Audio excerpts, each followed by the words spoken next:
حضرت ابو ہریرہ رضی اللہ تعالیٰ عنہ سے روایت ہے ان اعرابیا جاء الى رسول اللہ، ایک اعرابی آئے رسول کریم صلی اللہ علیہ وسلم کے پاس اور آ کر عرض کیا یا رسول اللہ دلنی علی عمل اذا عملته، یا رسول اللہ مجھے ایسا عمل بتائیے، ایسے عمل پر دلالت کیجئے اذا عملته کہ جب میں اس پہ عمل کروں تو دخلت الجنہ، میں کہاں داخل ہو جاؤں۔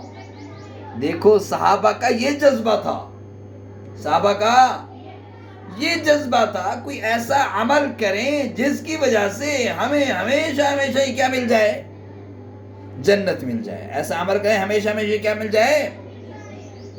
تو حضور علیہ الصلوۃ والسلام نے کیا فرمایا، قال تعبد اللہ لا تشرک به شیئا، پہلی چیز کہ اللہ کی ذات کے ساتھ کسی کو شریک نہ کرنا، یعنی شرک یہ بہت بڑا گناہ ہے۔ ان الشرک لظلم عظیم، شرک کوئی عام چیز نہیں ہے، اللہ کی ذات۔ امام شافعی رحمۃ اللہ علیہ فرماتے ہیں ایک عورت نے مجھے شرک کی بات سمجھا دی، عقیدہ توحید سمجھا دیا۔ کون کہتے ہیں؟ امام شافعی رحمۃ اللہ علیہ۔ وہ کہتے ہیں ایک عورت آئی آ کر مجھے کہنے لگی کہ امام شافعی میں علیحدہ آپ سے بے پردگی میں ملاقات کرنا چاہتی ہوں، میں چہرہ آپ کو اپنا دکھانا چاہتی ہوں۔ تو امام صاحب فرماتے ہیں کیا ہوا ہے؟ تو کہنے لگی نہیں مجھے دیکھو تو صحیح تو امام صاحب نے فرمایا بات کیا ہے، وجہ تو بتا۔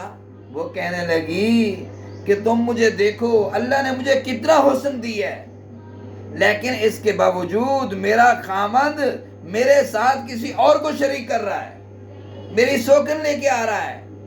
تو امام شافعی رحمۃ اللہ علیہ فرمانے لگے کہ دیکھو ایک عورت کو اپنا شریک برداشت نہیں ہے تو اللہ کو اپنا شریک کیسے برداشت ہو؟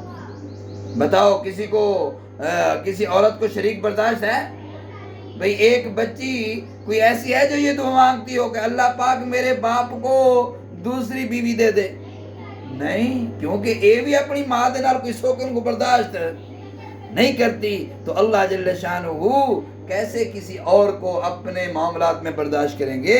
تو آگے فرمایا وَتُقِيمُ الصَّلَاةَ الْمَكْتُوبَةَ، قائم کر کس کو؟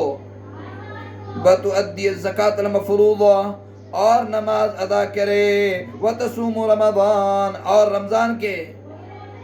قال، عرض کرنے لگا والذی، قسم ہے اس پاک ذات کی، نفسی بیدی، اس کے قبضہ میں میری، لا ازید علی ھذا شیئا ابدا ولا انقص منہ، نہ تو میں اس سے کبھی زیادتی کروں گا اور نہ ہی کبھی اس میں کمی کروں گا۔ فلما ولا، بس جب وہ پیٹ پھیر کے چلا تو قال النبی صلی اللہ علیہ وسلم، تو آپ علیہ الصلوۃ والسلام نے فرمایا من سرہ ان ينظر الى رجل، من سرہ، جس شخص کو پسند ہو کہ وہ دیکھے ایسے آدمی کو، من اہل الجنہ، جو اہل، مطلب یہ کہ جس کو یہ پسند ہو کہ میں کسی جنتی آدمی کو دیکھوں، فَلْيَنْظُرْ إِلَىٰ هَذَا، چاہیے کہ وہ اس میرے صحابی کو دیکھ لے۔ کیوں؟